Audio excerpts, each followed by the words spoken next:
For centuries, several factions fought to divide the kingdom of Tamriel. In essence, this constant flow of war and peace turned the country into a veritable arena of life, where passions led some to glory and fortune, others to early death. A solution was finally found in the 896th year of the Second Era by Tiber Septim, which allowed him to subjugate the entire country and proclaim himself emperor under the name of Septim I. The difficult years of the war had nevertheless left their traces on the rabble. The name Tamriel, which means dawn's beauty in Elvish, rarely came out of anguished mouths and gradually fell into oblivion. In this kingdom where life and death were just a coin toss, the inhabitants of the known world gave it another name, which better expressed their sorrows: the arena. It is now the 389th year of the Third Era, almost 5 centuries after the coronation of Emperor Septim I, and Emperor Uriel Septim VII is now on the throne of the arena. The Imperial Guards are elite troops whose sole task is to ensure the personal safety of the Emperor. Their leader is Talin Warhaft, a human who has undergone spellsword training. Warhaft has formed a close-knit and effective team, capable of annihilating any threat to the Emperor. Things seem idyllic, but conflict still shakes the Empire. Jagar Tharn, the Imperial battle mage, had become jealous of the Emperor's power. While he was the head of the Elder Council, and considered to be the absolute authority in matters of occult sciences, he saw himself as the Emperor's lackey, or rather his dog, who must always be at his master's disposal. Such a situation was unacceptable to Tharn, ravaged inside by his thirst for power and his jealousy, which gradually turned into hatred. But the Imperial battle mage was cunning, and he realized that he could not kill Uriel Septim VII. Apart from protection due to his position, the Emperor had used spells on himself and his Imperial guards. If one of them were to die, the Elder Council would be immediately alerted. In that case, the Emperor's heiress, Princess Ariella Septim, would ascend the throne. Such a scenario was unacceptable to Tharn, who would only change masters and would be even more ashamed to serve a woman. In order to take control of the Empire, it was not necessary to kill Uriel Septim and the Imperial Guards. They had to be imprisoned. Tharn had to solve a difficult problem, to get rid of the Emperor and his court. He had to deceive the Elder Council, because if the Emperor disappeared, the end result would be the same. The only difference was that the accession of the princess to the throne would be delayed until the end of the investigation. It was in the Emperor's banquet hall, on the day of the Harvest's End festival, that Tharn devised a perfect plan. He listened with an absent-minded ear to Warhaft, who spoke of his travels, before he met his present companions, to an admiring princess. He was just beginning his career as a warrior, and had just celebrated his 16th spring. He had met another young spellsword, a human named Martin. He used to call himself Martin the Blade, a nickname he earned a few years later. They became friends very quickly, and even though they were barely older than the princess, they were already dreaming of fame and fortune. Warhaft, in an attempt to illustrate teamwork, recounted how Martin had cast a spell of illusion on himself during an ambush by bandits. The spell changed his outward appearance and made him look like the leader of the bandits. Martin had taken advantage of the confusion he had caused to lure the bandits away from Warhaft's wounded body. They had traveled together for many years. Then Martin had a son. Not wanting him to grow up without ever seeing his father, he abandoned his travels and took the mother of his son as his wife.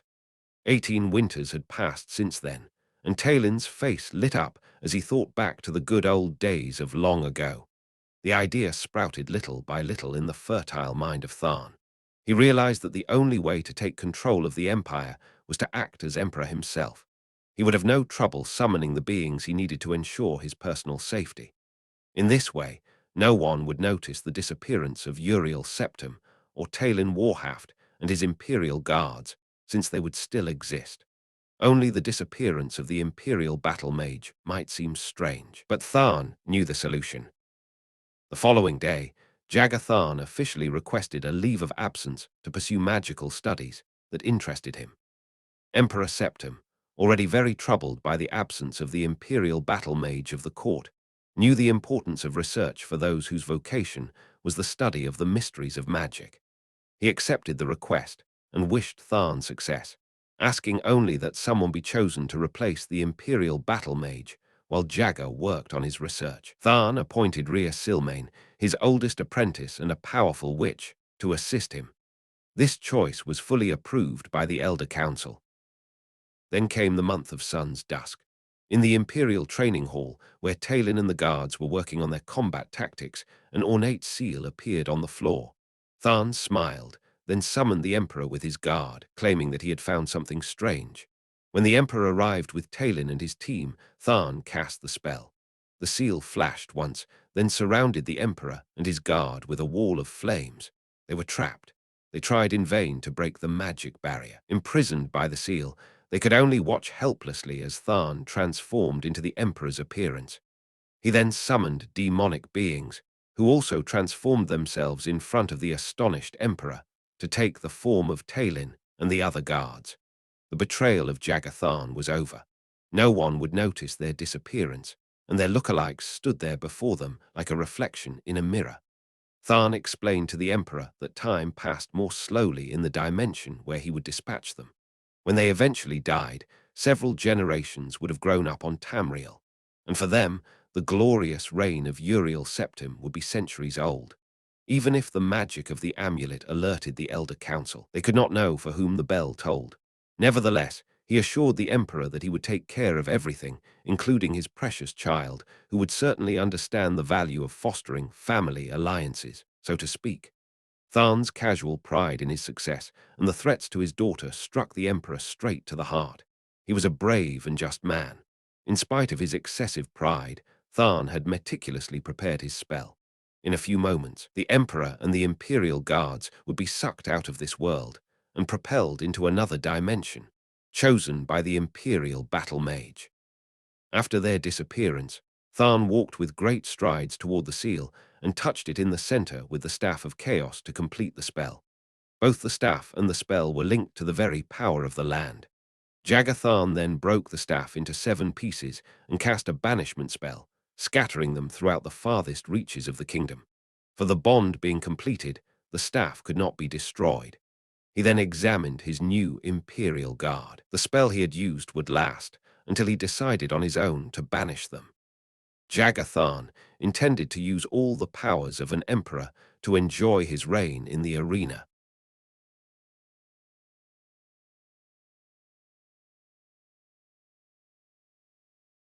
Talon awoke in the darkened cell, his head pounding from the blow it had received. A single candle guttered and flamed in one corner. Occasionally the clink of chains could be heard as they swung in a slight, fetid breeze. He knew where he was now. It came back to him even as he struggled to his feet. Fighting off the nausea, he made his way to a crude stone bench. I have been taken by the Emperor, but for what? His thoughts were interrupted by a low moan that came drifting down the corridor outside his cell door. Suddenly, he was glad for the obvious strength of his cell door. I have been left to die, he thought incredulously. They did not even bother to strip me of my possessions. Indeed, upon self-examination, Talon found that he still carried his dagger and his pouch of money. It seemed that the Emperor had no fears of his escape. And why should he? He did a quick circumspection of the room, finding that except for the slime-covered walls and floor, no water or food had been left. A slow death indeed. Suddenly the air near the center of the cell seemed to brighten, slowly coalescing into a globe of brilliance. Talon fell back, shielding his eyes from the glare. The light receded, and in the purple afterimages of that burst, he could see the shimmering form of a woman floating, her body draped in gossamer and blown by an unseen wind. Do not fear, Talon, for it is I, Rhea Silmain. Talon looked on in shock as the figure of his friend took on form and substance, though somehow it did not seem to lose its edge of etherealness. Rhea, what in the name of the lady has happened? Rhea's face seemed etched in grief, drawn by a sadness he could not comprehend. Talon, do you remember the last time we saw each other? It was at the mid-year's festival. I fear that is where the evil took form. What happened to you? He had known Rhea since he had been summoned to court to learn under her tutelage the ways of sorcery. Rhea had been the senior apprentice to Jagar, the Imperial battle mage of Tamriel. I am dead, Talon. Only my powers keep me in this form. though the pull to the afterlife is strong. I can resist, but only for a time. It is imperative that someone know the truth, that someone stop the evil which has struck from the heart of the Imperial seat. Talon sat down once more, his legs seeming to no longer obey. Left to die in a cell, my friend already dead. What has happened to us all? The Emperor is not who he seems to be, Talon. He is in fact Jagar Tharn. The true Emperor was captured by Tharn and shifted to another dimension, a prison in which time runs much slower than on this plane of existence. Talon looked up, his face a mask of shock and outrage. But what of the Amulet of Kings? The Emperor is not dead. Only in the event of his demise would the amulet warn the Elder Council. Tharn was meticulous in his planning, with time in the dimension in which the Emperor has been imprisoned, running at a fraction of what it does here. It will be centuries before the true Emperor dies. And when he does, who will care? Those people will have seen the glorious rule of Uriel Septim VII, and generations in their past. Tharn must be stopped here and now. Rhea's face had a resolute set, one that if Talon had noticed, would have sent shivers of foreboding through his body. Talon looked around. Why are you here? I am but one, and not skilled in much of anything. Why not go to General Warhaft, or the Imperial Guard? Rhea shook her head. They have been captured along with the Emperor, and Tharn has transmorphed others to take their places. Those who are loyal to him only. I cannot trust anyone else with this, Talon. As you said, Tharn will not search for you as he would someone he considered a threat. Most of them are dead already. You can see the disdain the wizard has for you, not bothering to even bind you in this cell. He does not see you as a threat, and in that arrogance he has made his first mistake. For the first time, the ghost of Rhea Silmain smiled, and to Talon it was as if the sun had come from behind a cloud. I wish to escape, that is sure. Beyond that I know not what I can do, Rhea. Take this. At Rhea's gesture, a ruby key flashed into being in a niche in the northern wall of the cell. It will unlock the cell door. You are in the sewers of the Imperial City. If you make your way west, then south, I can effect your escape. Talon thought a moment. It will not do to have me surface in the city itself, for I would be quickly captured. I think it an uncommon occurrence to see a man pull himself through a grating on a city street. The guards at the least will have questions, ones I will be unable to satisfactorily answer. Rhea smiled again. I am not as helpless as you may suppose. Even in this form I am able to work my magic, but to do so depletes the energy I use to remain on this plane. Your escape, however, is paramount to all other considerations. Get to the southwest corner of this sewer. There you will see a shift gate. It will transport you to another city where you will appear inside their gates. Teleportation between cities is common enough. I doubt you will come under scrutiny. With that, you will be far enough from the center of the Empire to begin. Talon felt a faint fear gnaw in the pit of his stomach. Begin what? Your training, of course. There was an uncomfortable silence as Talon looked at his friend. He did not entirely trust his ability to help her, to really make a difference. The alternative, however, was to allow the man who had killed his friend to continue the charade. Talon was not one to let a lie go unanswered.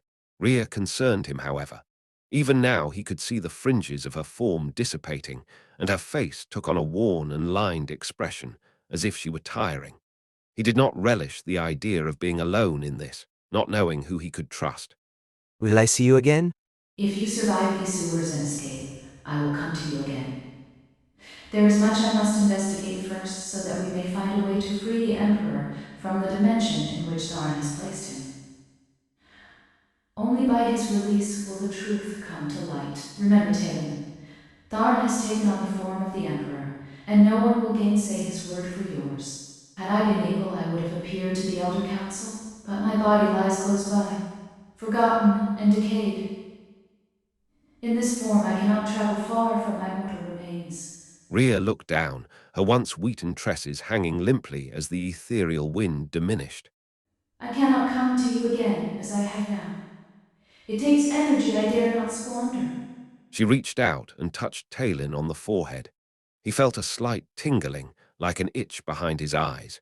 A moment later it was gone. I have linked us so that I can appear to you, regardless of the distance. But I will only appear to you henceforth in your dreams. The way is safer and less costly. It is very important that you rest now and again. When you are safe, it will only be during those times that I can reach you. Rhea looked into Talon's eyes. You are entering a dangerous arena, my friend, one in which the players are beings beyond your mortal comprehension. I see in your destiny the ability to transcend. There is a power within you as yet untapped. Look for me when you have gained some experience in the world. You are my last and best hope, Talon. Before Talon could respond, the form of Rhea faded from view.